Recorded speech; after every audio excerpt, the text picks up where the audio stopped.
Alexander ఈ దేశానికి వచ్చినప్పుడు మనం ఓడిపోయాం, శక్తి లేక ఓడిపోలే. ఈ దేశంలో ఉండేటువంటి రాజపుత్ర వీరులు తమ కోడళ్ళని తమ బిడ్డలని ఆయనకిచ్చి పెళ్లి చేసి రాజ్యాన్ని సంరక్షించుకొని ఆ రకంగా దాసోహం అన్నారు ఈ దేశంలో. అందుకే ఓడిపోయాం. ఈ దేశంలో ఔరంగజేబు ఈ దేశానికి యుద్ధానికి వస్తే ఈ దేశంలో శక్తి లేక శివాజీ ఓడిపోలే. ఈ దేశంలో మిర్జా రాజా జయసింగ్ 1,00,000 సైన్యంతో బయలుదేరి ఎవరిపైన యుద్ధం చేశాడు?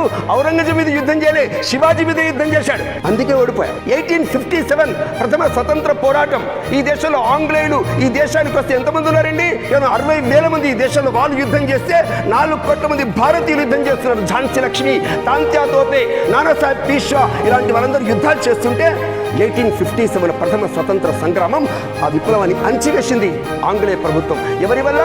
పంజాబ్లో ఉండేటువంటి కొంతమంది రాజులు రహస్యాలు చెప్పినందువల్ల. మీరు చెప్పండి, ఈ దేశం ప్రతిసారి ఓడిపోతుంటే ఎవరి వల్ల ఓడిపోతుందండి? ఈ దేశము గాలి పీల్చి, ఈ దేశంలో అన్నము తిని, ఈ దేశంలో బతుకుతూ ఒళ్ళు బలిసి, ఈ దేశం యొక్క సంస్కృతిని, ఈ దేశం యొక్క దేవుళ్ళని, ఈ దేశం యొక్క ధర్మాన్ని ప్రతిసారి అవహేళన చేసి శత్రువుల పక్షాన చేరుతున్నటువంటి ఈ యొక్క దేశద్రోహం, నమ్మక ద్రోహం ఈ దేశం ఓడిపోతుంది. ఇది నేను చెప్పట్లేదు, డాక్టర్ బిఆర్ అంబేద్కర్ రాజ్యాంగ సభలో చెప్తూ, ఈ రాజ్యాంగ సభలో కూర్చున్న వాళ్ళందరికీ నేను చేతులెత్తి నమస్కరిస్తున్నాను. చరిత్ర నుండి గుణపాఠాలు నేర్చుకుందాం. మనకు అభిప్రాయ భేదాలు ఉండొచ్చు, కానీ దేశం దగ్గరికి వచ్చేసరికి మన శరీరంలో ఉండే రక్తము చివరి పొట్టు దేశ స్వాతంత్ర రక్షణకు ఉపయోగపడాలని కోరుకుంటున్నానని చెప్పిన అంబేద్కర్ పుట్టిన దేశం భారతదేశం.